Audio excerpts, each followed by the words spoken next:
me a Parsha story.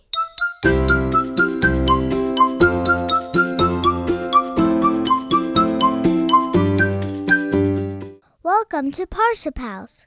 As we continue to look for ways to support our family in Israel, I am hopeful that this Parsha story can be a part of that by helping us grow our Torah learning and how we treat each other.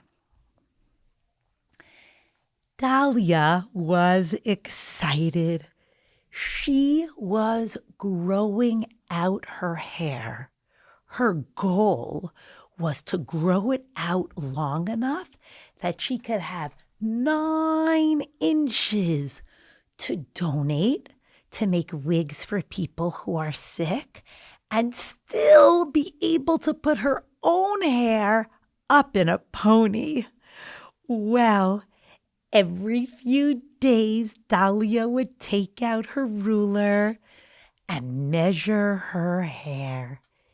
Is it growing? Is it growing? She would always ask. Somebody at recess mentioned to Dahlia that eating foods that are rich in omega-3s would accelerate her hair growth. It would make her hair grow even faster. Dahlia spoke to her parents. Mom, Dad, could we have salmon on Mondays and Wednesdays for dinner? And could you please buy lots of nuts and seeds so that I could add them to my yogurt and my cereal in the morning? I really want my hair to grow long. I want to be able to donate hair and still have a pony. Months went by and Dahlia's hair continued to grow and grow and grow. Dahlia measured and finally, yes! She was so excited. She was really ready for a haircut at this point. Dahlia asked her parents if she could call the beauty salon all by herself to schedule the appointment, and they said sure. They handed her the number and she dialed and said, "When is your next available appointment? I'd like to come at 4:30 straight from school." And they said, sure, we have an appointment for this Thursday. And Dahlia said, I look forward to seeing you then. Wednesday was picture day at school.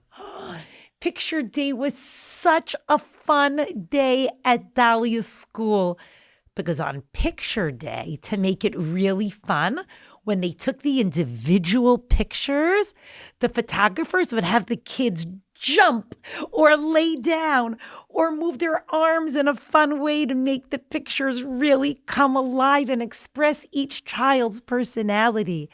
And another reason why the kids at Dahlia's school thought picture day was such an awesome day is because every child received a small comb from the photographer so that they could comb their hair just before their picture was taken. Each child received an individual picture, a few different shots of those, and a class picture, a picture where they posed with their whole class and their teachers. Dahlia and her friends went up. It was 10:20 a.m. That was when their class was scheduled to have their pictures taken. Everybody received their comb and excitedly straightened out their hair. Dahlia put the comb inside of her hair and, uh-oh, the comb got stuck. Dahlia had a lot of hair on her head, and she wasn't getting it cut until the very next day. And no matter how hard she tried to twist and turn the comb in so many different directions, she couldn't get the comb out of her hair. Dahlia did not want to go near a scissor. She was saving her special haircut for 4:30 on Thursday afternoon so that she could donate her hair and still have a pony. Her hair was really long. It's actually not surprising that the comb got stuck in her hair because she had so much hair on her head. Dahlia's eyes started to well up with tears. What will I do? How can I take a picture of myself with a comb stuck in my hair? It's so embarrassing. Dahlia's friends noticed that she was looking very sad. And suddenly her friend Leah came up with an idea. Leah said, "Just 1 minute, Dahlia. I'll be right back." Leah huddled with her whole class and said, "Let's do it. Let's make sure that our friend Leah isn't embarrassed. Let's all put combs in our hair for the class picture." And everybody said, "Oh, that is such a crazy, funny, and kind idea, Leah." Everybody took their comb. They positioned it in their hair in a really funny place. They all turned around and said, "Leah, surprise! We're ready to take our class picture with you." Leah started laughing so hard that all of her tears melted away. She was absolutely ecstatic at how thoughtful and kind her friends were.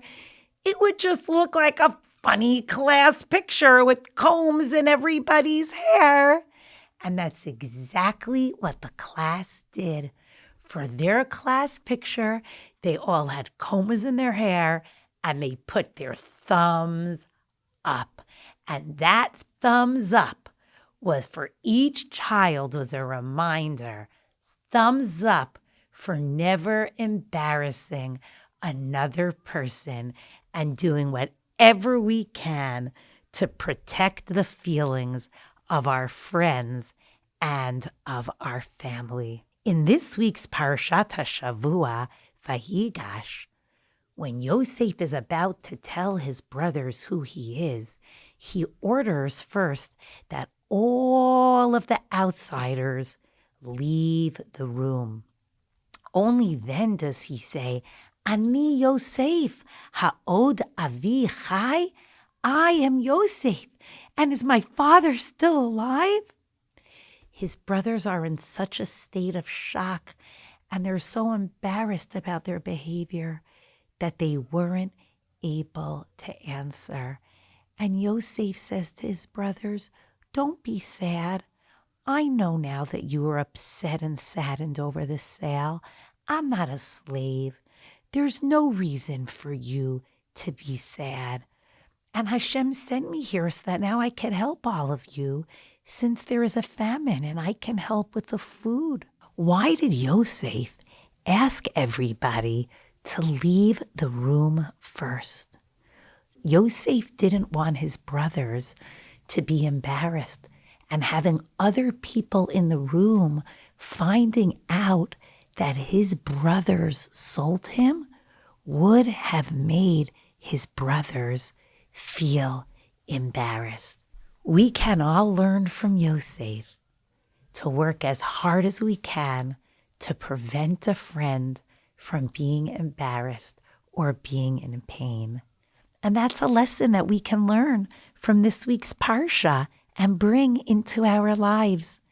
And may our efforts to do so serve as a zechut for our beloved Chayalim and brothers and sisters in Israel. Shabbat Shalom.